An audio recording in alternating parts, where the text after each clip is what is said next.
सुप्रभात बच्चों, आज हम पढ़ेंगे कक्षा 8 हिंदी की व्याकरण की पुस्तक व्याकरण आनंद भाग 8 के पाठ 4 को। पाठ 4 का नाम है वाक्य। तो वाक्य विचार में देखते हैं, आइए क्या क्या है। वाक्य विचार में सबसे पहले हम पढ़ेंगे वाक्य की परिभाषा, फिर उसके बाद वाक्य के गुण, वाक्य के अंग, वाक्य के भेद, वाक्य परिवर्तन। तो वाक्य की परिभाषा देखते हैं। विचार को पूर्णता से प्रकट करने की वाली एक क्रिया से युक्त पद समूह को वाक्य कहते हैं। अर्थात एक क्रिया हो, कर्ता हो, कर्म हो और वो पद समूह जो है प्रॉपर तरीके से, उपयुक्त तरीके से बना हो, अपने विचार को सही ढंग से प्रकट करता हो, उसे हम वाक्य कहेंगे। वह शब्द समूह जिससे पूरी बात समझ में आ जाए वाक्य कहलाता है। और जब हम पूर्ण रूप से वाक्य को सही सही लिखेंगे, सही सही बोलेंगे तो वाक्य समझ में आएगा। जो अपनी भाव को प्रकट कर सके वो पूरा वाक्य कहलाता है। संस्कृत के एक आचार्य हैं, आचार्य विश्वनाथ ने, उन्होंने अपनी पुस्तक में भी लिखा हुआ है, वाक्यम स्यात् योग्यता आकांक्षा आसक्ति युक्त पदोच्चय। तो उन्होंने कहा है कि योग्यता आकांक्षा आसक्ति युक्त पदोच्चय जो है वो वाक्य कहलाता है। आइए आगे देखते हैं क्या दिया हुआ है।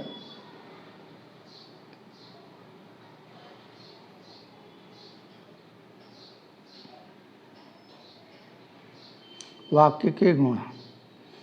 वाक्य में निम्नलिखित तत्व अनिवार्य हैं, जैसे कि संस्कृत के उस लाइन में लिखा हुआ था।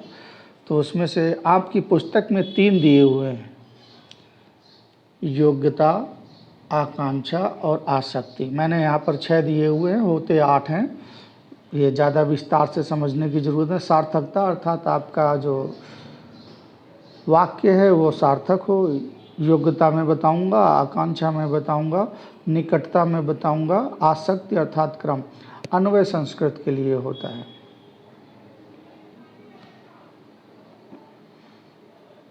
योग्यता क्या है? वाक्य में सार्थक शब्दों के भाषानुकूल क्रमबद्ध होने के साथ साथ उसमें योग्यता अनिवार्य तथ्य है। प्रसंग के अनुकूल वाक्य में भावों का बोध कराने वाली योग्यता या क्षमता होनी चाहिए। इसके अभाव में वाक्य अशुद्ध हो जाता है। जैसे हिरण उड़ता है, हिरण उड़ नहीं सकता, हिरण दौड़ता है कहना चाहिए। यहाँ पर हिरण पर उड़ने की योग्यता नहीं, अतः यह वाक्य अशुद्ध है। आकांक्षा देखते हैं क्या। आकांक्षा का अर्थ है इच्छा। एक पद को सुनने के बाद दूसरे पद को जानने की आकांक्षा हो, उसी को हम आकांक्षा कहते हैं। यदि वाक्य में आकांक्षा शेष रह जाती है तो उसे अधूरा वाक्य माना जाता है, क्योंकि उससे अर्थपूर्ण रूप से अभिव्यक्त नहीं हो पाता। यदि कहा जाए इधर एक कुत्ता, आगे भी बात हो, कुत्ता बैठा था, दौड़ रहा था।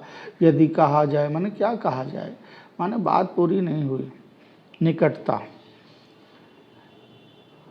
बोलते तथा लिखते समय वाक्य के शब्दों में परस्पर निकटता का होना बहुत आवश्यक है। रुक कर बोले या लिखे गए शब्द वाक्य नहीं बनाते हैं। अतः वाक्य के पद निरंतर प्रवाह में पास पास बोले और लिखे जाने चाहिए। जैसे कि गंगा पश्चिम से पूरब की ओर बहती है, इसमें विलोपन चिन्ह डॉट डॉट डॉट दिए हुए हैं, ये नहीं होने चाहिए। क्रम से तात्पर्य है पदक्रम, कर्ता, कर्म, क्रिया, इस क्रम में हमें रखना होता है। तो क्रम से तात्पर्य है पदक्रम। सार्थक शब्दों को भाषा के नियम के अनुरूप क्रम में रखना चाहिए। वाक्य में शब्दों के अनुकूल क्रम के अभाव में अर्थ का अनर्थ हो जाता है। नाव में नदी है, अर्थात छोटी सी नाव में नदी कैसे आ सकती है?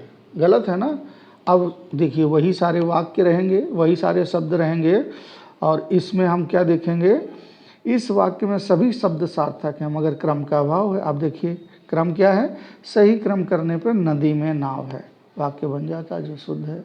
तो हमें पदक्रम का भी ध्यान रखना है। इसे हम क्रम, पदक्रम भी कहते हैं। कहीं कहीं इसको आसक्ति भी कहा गया है।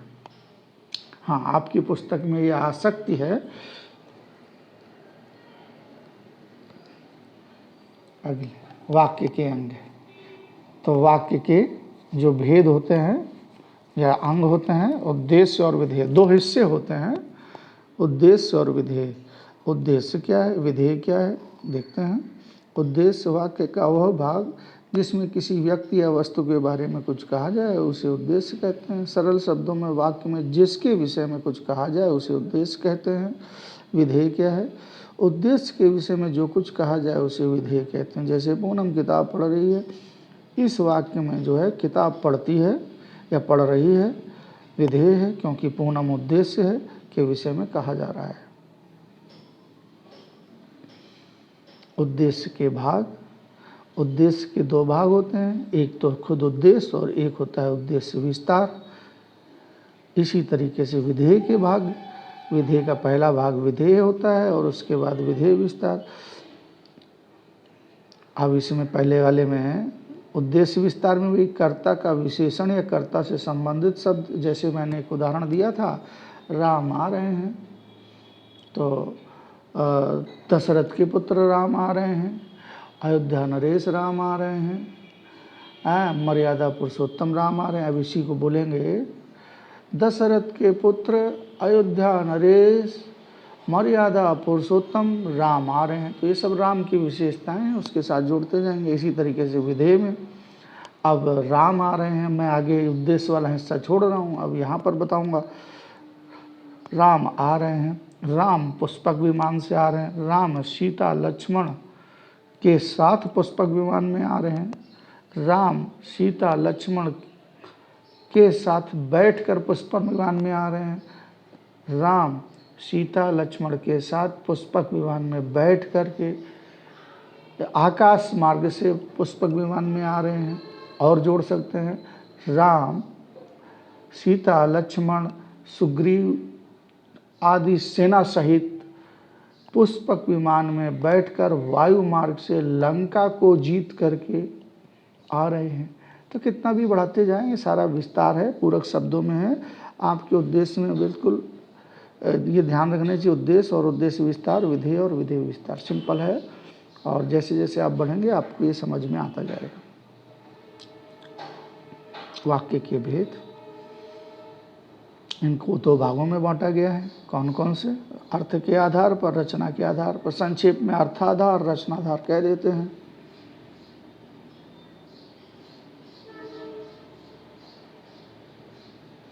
वाक्य के भेद रचना के आधार पर। स्पेलिंग मिस्टेक है, धा में बढ़िया की मात्रा होनी चाहिए।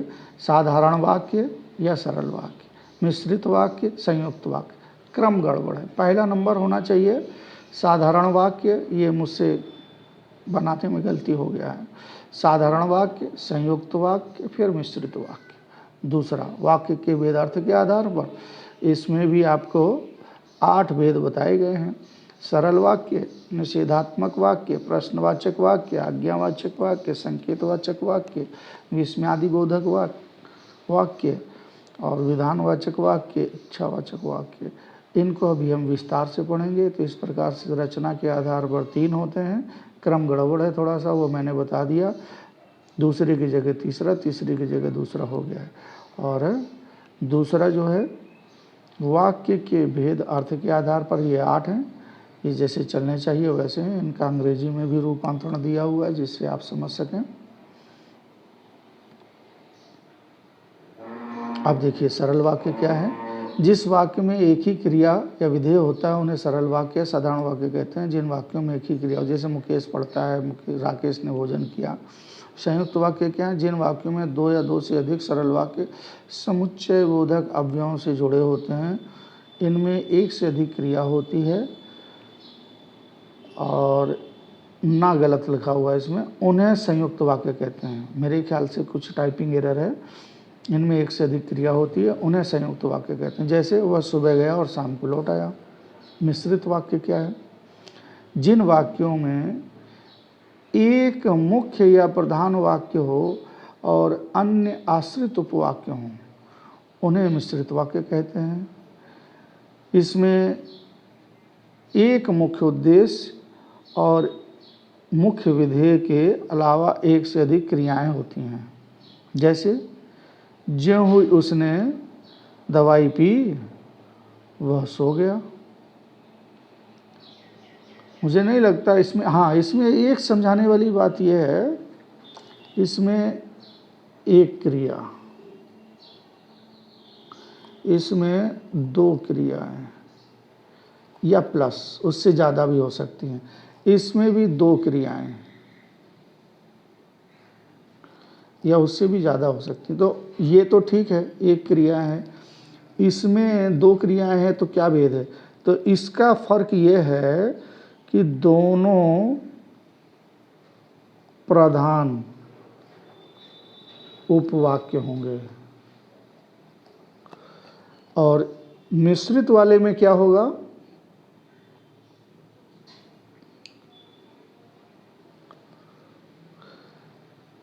मिश्रित वाले में क्या होगा? एक मुख्य उपवाक्य प्लस आश्रित, अन्य जो होंगे वो आश्रित उपवाक्य कहलाएंगे। ठीक है ना? सो मिश्रित और संयुक्त का भेद मैंने आपको बताया। आइए देखते हैं आगे। ये देखिए, प्रधान उपवाक्य, आश्रित उपवाक्य। मैं उस लड़की से मिला जिसकी किताब खो गई थी। मैंने वही मकान खरीदा जहां आप रहते हैं। पिताजी ने मुझे से कहा कि वे बहुत बीमार हैं। इस तरीके से आश्रित अन्य उपवाक्य प्रधान उपवाक्य पर आश्रित होने के कारण आश्रित उपवाक्य कहलाते हैं। अब आके देखते हैं आपके अर्थाधार पर आठों भेद। तो विधानवाचक वाक्य क्या है? जिन वाक्यों में क्रिया के करने या होने की सूचना मिले उन्हें विधानवाचक वाक्य कहते हैं। जैसे मैंने दूध पिया, वर्षा हो रही है। दूसरा है निषेधवाचक वाक्य, जिन वाक्यों से कार्य ना होने का भाव प्रकट हो उन्हें निषेधवाचक वाक्य कहते हैं। जैसे मैंने दूध नहीं पिया, मैंने खाना नहीं खाया। आज्ञावाचक वाक्य, जिससे आज्ञा, प्रार्थना, उपदेश आदि का बोध हो उन्हें आज्ञावाचक वाक्य कहते हैं। जैसे बाजार जाकर फल ले आओ, बड़ों का सम्मान करो। अगला चौथा प्रश्नवाचक वाक्य, जिस वाक्य से प्रश्न पूछने का बोध हो वह प्रश्नवाचक वाक्य। सीता तुम कहाँ से आ रही हो, तुम क्या पढ़ रहे हो। पांचवा इच्छावाचक, जिन वाक्यों से इच्छा, आशीष, शुभकामना आदि का ज्ञान हो उन्हें इच्छावाचक कहते हैं। तुम्हारा कल्याण हो, भगवान तुम्हें लंबी उम्र दे। अगला है संदेहवाचक, जहाँ पर संदेह, संभावना आदि की बात हो वो संदेहवाचक वाक्य कहलाते हैं। जैसे शायद शाम को वर्षा हो, शायद वह आ रहा होगा, पर हमें क्या मालूम, हो सकता है राजेश आ जाए, इसको कह सकते हैं संभवतः राजेश आ जाए। तो ये सब संदेहवाचक वाक्य हैं। विस्मयबोधक या विस्मयवाचक, जिन वाक्यों में आश्चर्य, घृणा, क्रोध आदि भावों का एक्सप्रेशन हो, अभिव्यक्ति हो, उन्हें हम विस्मयवाचक वाक्य कहते हैं। जैसे वाह कितना सुंदर दृश्य, इसमें एक्सक्लेमेटरी चिन्ह कहीं ना कहीं होगा। उसके माता पिता दोनों ही चल बसे, शोक हो रहा है, शाबाश तुमने बहुत अच्छा काम किया। तो इस तरीके से विस्मयवाचक हैं। अगला अंतिम है संकेतवाचक, जिन वाक्यों में एक क्रिया का होना दूसरी क्रिया पर निर्भर करता है उन्हें संकेतवाचक वाक्य कहते हैं। जैसे यदि परिश्रम करोगे तो अवश्य सफल होगे। पिताजी अभी आते तो अच्छा होता, अगर वर्षा होगी तो फसल भी होगी। संकेतवाचक वाक्य अंतिम, जिन वाक्यों में एक क्रिया का होना दूसरी क्रिया पर निर्भर होता है उन्हें संकेतवाचक वाक्य कहते हैं। यदि, जैसे यदि परिश्रम करोगे तो अवश्य सफल होगे। पिताजी अभी आते तो अच्छा होता, अगर वर्षा होगी तो फसल भी अच्छी होगी। इस प्रकार से एक काम के सहारे दूसरा काम आश्रित हो तो संकेतवाचक वाक्य कहलाता है। वाक्य परिवर्तन, बिना अर्थ बदले किसी वाक्य को दूसरे प्रकार के वाक्य में परिवर्तन करना या परिवर्तित करना वाक्य परिवर्तन कहलाता है। वाक्य के अर्थ में किसी तरह का परिवर्तन किए बिना उसे एक प्रकार के वाक्य से दूसरे प्रकार के वाक्य में परिवर्तन करना वाक्य परिवर्तन कहलाता है। जैसे पिताजी अस्वस्थ हैं इसलिए मुझे जाना ही पड़ेगा। पिताजी के अस्वस्थ होने के कारण मुझे जाना ही पड़ेगा। दूसरा वाक्य, राष्ट्र के लिए मर मिटने वाला व्यक्ति सच्चा राष्ट्रभक्त है। वह व्यक्ति सच्चा राष्ट्रभक्त है जो राष्ट्र के लिए मर मिटे। अब आइए विस्तार से सरल वाक्य से मिश्रित वाक्य के परिवर्तन को देखते हैं। वाक्य, मेहनत करने वाले हमेशा सफल होते हैं। मिश्र वाक्य, जो मेहनत करते हैं वे हमेशा सफल होते हैं। अगला उदाहरण, सरल वाक्य, उसके आने के बाद मैं आऊँगा। मिश्र वाक्य, जब वो आएगा तब मैं आऊँगा। अगला सरल वाक्य से संयुक्त वाक्य, सरल वाक्य, बीमार होने के कारण वो विद्यालय नहीं गया। वह बीमार था इसलिए विद्यालय नहीं गया। सरल वाक्य, उसने गलती करने पर सजा पाई। संयुक्त वाक्य, उसने गलती की और सजा पाई। सरल वाक्य, वह बाजार जाकर सब्जी लाएगा। संयुक्त वाक्य, वह बाजार जाएगा और सब्जी लाएगा। अगला मिश्र वाक्य से सरल वाक्य के उदाहरण देखते हैं। मिश्र वाक्य, विद्वान जहाँ जहाँ जाते हैं उनकी पूजा होती है। सरल, विद्वान सभी जगह पूजे जाते हैं। मिश्र वाक्य, जब खेल बंद हो गया तब सब लोग चले गए। सरल वाक्य, खेल बंद होने पर सब लोग चले गए। अगला वाक्य देखते हैं। मिश्र वाक्य, जिन्हें स्वयं पर विश्वास होता है वे आत्मविश्वासी कहलाते हैं। सरल वाक्य, स्वयं पर विश्वास रखने वाले आत्मविश्वासी कहलाते हैं। संयुक्त वाक्य से सरल वाक्य। संयुक्त वाक्य, सुबह होती है और चिड़िया चहकने लगती है। सुबह होने पर चिड़िया चहकने लगती है। इसमें थोड़ा सा शब्द में स्पेलिंग एरर है, चा के बाद हाँ होना चाहिए। सुबह होने पर चिड़िया चहकने लगती है। इस प्रकार से आप बहुत सारे वाक्यों को अभ्यास में देख रहे हैं। अगर फिर भी अगर किसी को समझ में ना आए तो कक्षा में पूछें और निरंतर अभ्यास करें। आपकी पुस्तक में जो दिया हुआ है, वीडियो में मैंने कोशिश इसीलिए की है कि सबको अलग अलग तरीके से रखें, अलग अलग प्रकार के वाक्यों का उदाहरण रखें। तो आप बार बार इनको अभ्यास करें तो आपको समझने में आएगा। अगला वाक्य देखते हैं, संयुक्त वाक्य, मैंने बहुत कोशिश की किंतु उसने नहीं पढ़ा। मेरी बहुत कोशिशों के बावजूद उसने नहीं पढ़ा।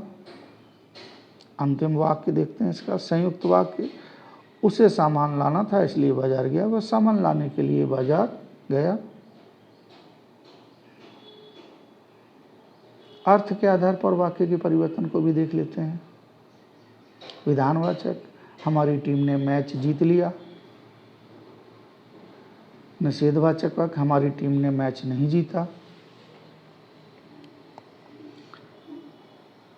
अगला, क्या हमारी टीम ने मैच जीता। इस तरीके से मैंने कोशिश करी है कि आपकी जो पुस्तक में उदाहरण थे उससे भिन्न उदाहरण लूँ और जिससे वो समझ में आए। जैसे यहाँ अगला संकेतवाचक वाक्य, यदि कैप्टन चाहता तो हमारी टीम मैच जीत जाती है। अगला संदेहवाचक, शायद हमारी टीम जीत जाए। इच्छावाचक वाक्य, ईश्वर करे हमारी टीम जीत जाए। सातवां, हमारी टीम जीतो, आदेश एकदम। और अंतिम विस्मयादिवाचक वाक्य, अरे हमारी टीम जीत गई। इस प्रकार से आपने सभी प्रकार की चीज़ों को पढ़ा। अब हम याद रखने योग्य बातों को एक बार देख लेते हैं। तो पहला है शब्दों का समूह जिसका अर्थ स्पष्ट हो वाक्य कहलाता है। वाक्य के दो मुख्य अंग होते हैं, उद्देश्य और विधेय। जिसके बारे में कोई बात कही जाए उसे उद्देश्य कहते हैं। चौथा है उद्देश्य के बारे में जो कुछ कहा जाए वो विधेय है। रचना के आधार पर वाक्य के तीन भेद हैं, सरल, संयुक्त, मिश्रित। ये क्रम सही है, मैंने बताया था कि आपको वो क्रम गलत है तो वहाँ से आप देख लेंगे। और छठवां है, ये अर्थ के आधार पर वाक्य के 8 भेद हैं, विधान, निषेध, आज्ञा, प्रश्नवाचक, विस्मयादिबोधक, इच्छावाचक, संदेह, संकेत। इस प्रकार से आप इसको याद रखेंगे। मैं 3 प्रकार से याद रखता हूँ। सबसे पहले सरल वाक्य, तो विधान वाक्य, निषेध, प्रश्न और आज्ञा। आज्ञा के साथ इच्छा जुड़ी होती है। फिर 2 सा हैं, संकेत और संदेह। अंत में विस्मयादिबोधक। आप किसी भी तरीके से इसको याद करें, मगर ये आपको सारी चीज़ें याद रखनी चाहिए। आगे देखते हैं। आगे आपका पाठ समाप्त होता है। आइए अब पाठ 4 के हम अभ्यास देख लेते हैं। आओ अभ्यास करें। पहला प्रश्न है, नीचे लिखे वाक्यों में से उद्देश्य तथा विधेय छांट कर लिखो। तो पहला है, हमारे बगीचे में फलों के पेड़ हैं। इसको दो तरीके से कर सकते हैं, फलों के पेड़ और हमारे बगीचे में हैं। तो फलों के पेड़ उद्देश्य हो जाएगा और हमारे बगीचे में, या इसको हमारे बगीचे में फलों के पेड़ उद्देश्य हो जाएगा, विधेय हैं। अब ये आप को मैंने कक्षा में बताया है कि दो तरीके से कैसे कैसे हो जाएगा। हलवाई ने बहुत सी मिठाई बनाई। तो किसने बनाई? हलवाई ने। हलवाई ने उद्देश्य, बाकी सारा विधेय। उसने कहा था कि वह कल आएगा। किसने कहा था? उसने। तो उसने उद्देश्य, बाकी सारा कुछ विधेय। माधुरी ने अपना घर साफ किया। तो माधुरी ने यहाँ पर उद्देश्य, बाकी सारा का सारा विधेय। धोबी कपड़े धो रहा है। कौन धो रहा है? धोबी। तो धोबी उद्देश्य है, बाकी सारा का सारा विधेय है। आइए देखते हैं दूसरा प्रश्न। नीचे लिखे वाक्यों को पढ़कर लिखो कि अर्थ के आधार पर उनमें कौन सा भेद है। पक्षी उड़ रहे हैं, साधारण वाक्य, विधानवाचक है। आप आज हमारे घर चलते, इच्छावाचक है।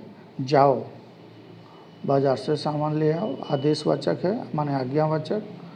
हाय बेचारा बीमार पड़ा हुआ है, विस्मयबोधक। तुम्हारे घर कौन आया है? प्रश्नवाचक। तुम धूप में मत खेलना, आदेश नहीं है, निर्देश है, इसलिए निषेधवाचक है।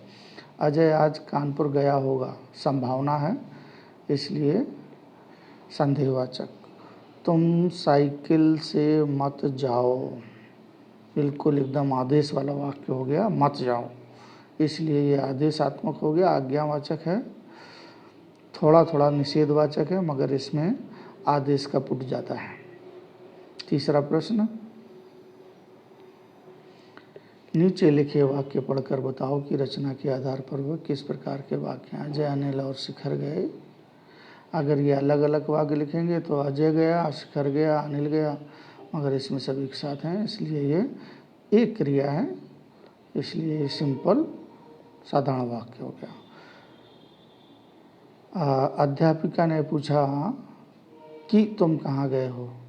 कि से ये बोध होता है कि ये संयुक्त वाक्य नहीं, सॉरी, मिश्रित वाक्य है। आज विद्यालय खुला है, सिंपल वाक्य माने साधारण वाक्य, सरल वाक्य। सुरती पुस्तकालय जाती और मन लगाकर पढ़ती है, और माने समुच्चय बोधक है, इसलिए संयुक्त वाक्य। मंजुला ने किताब पढ़ी, सरल वाक्य।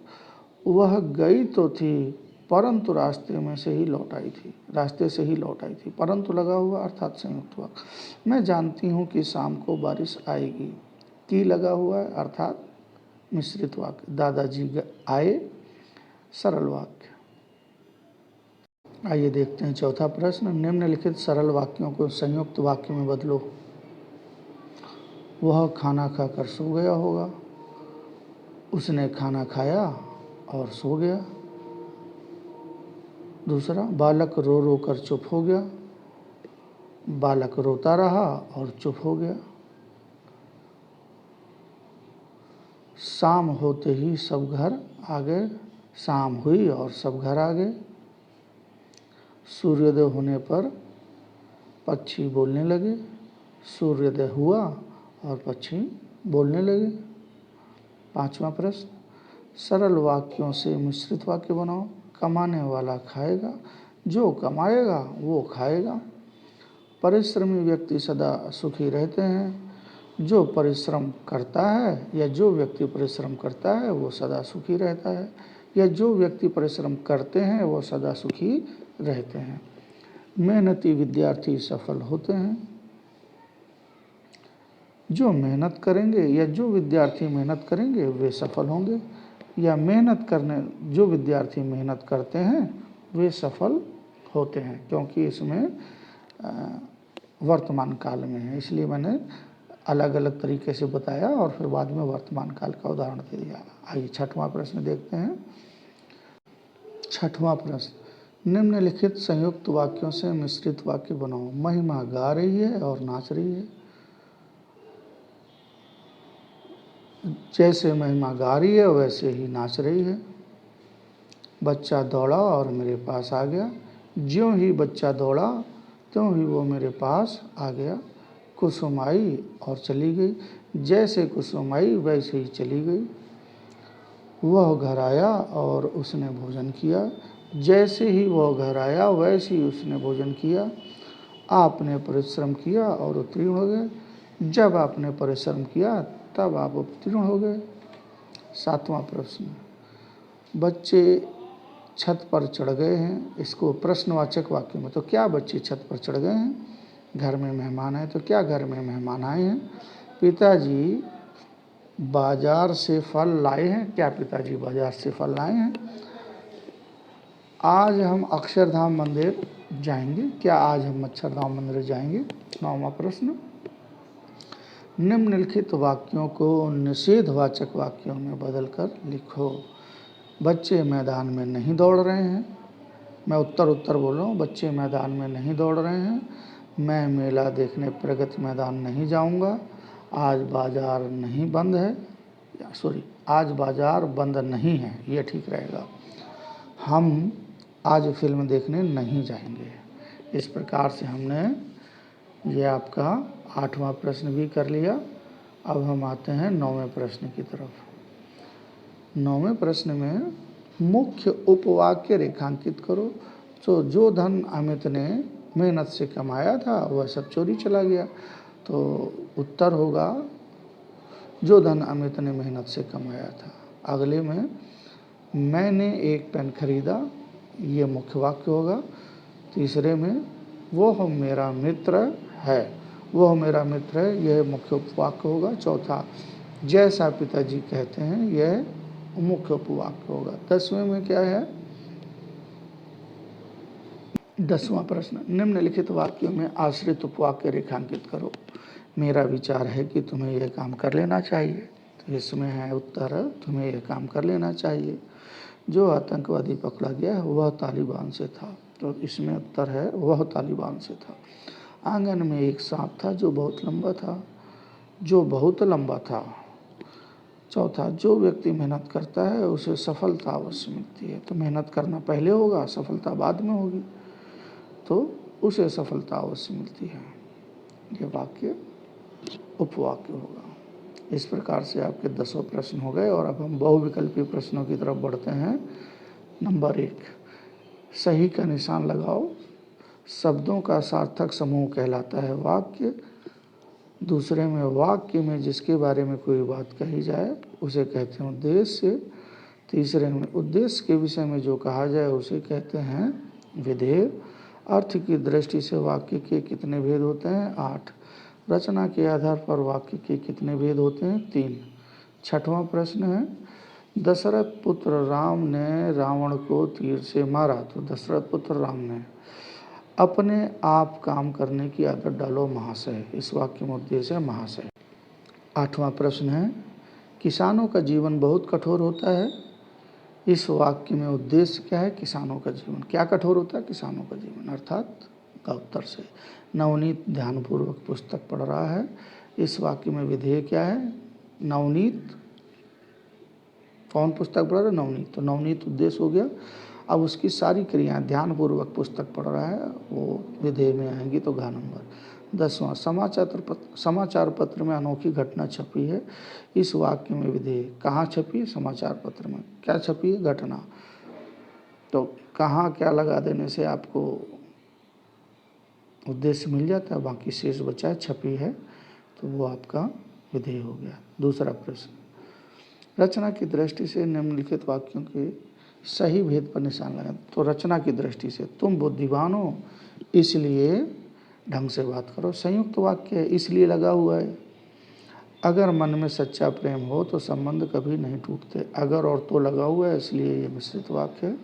तीसरा, मैंने कल एक मोटा और उग्र बदमाश देखा। का नंबर सरल। चौथा, संबंध तोड़ने में 1 मिनट लगता है परंतु बनाने में उम्र लग जाती है। परंतु लगा इसलिए संयुक्त वाक्य है। पिताजी ने पूछा कि अजय अभी तक तुम कहाँ थे? की लगा हुआ तो मिश्रित वाक्य हो गया। इस प्रकार से तीसरा। तीसरा प्रश्न है, अर्थ की दृष्टि से निम्नलिखित वाक्यों के सही भेद पर सही का निशान लगाओ। आप दीर्घजीवी हों, इच्छा है तो इच्छावाचक। दूसरा, यदि मैं होता तो लड़ाई रुकवा देता, कंडीशनल है अर्थात संकेतवाचक। वह कैसा दृश्य है, विस्मयादिबोधक है। चौथा, मैं कल नहीं जा सकूँगा, नहीं है इसलिए निषेधवाचक हो गया।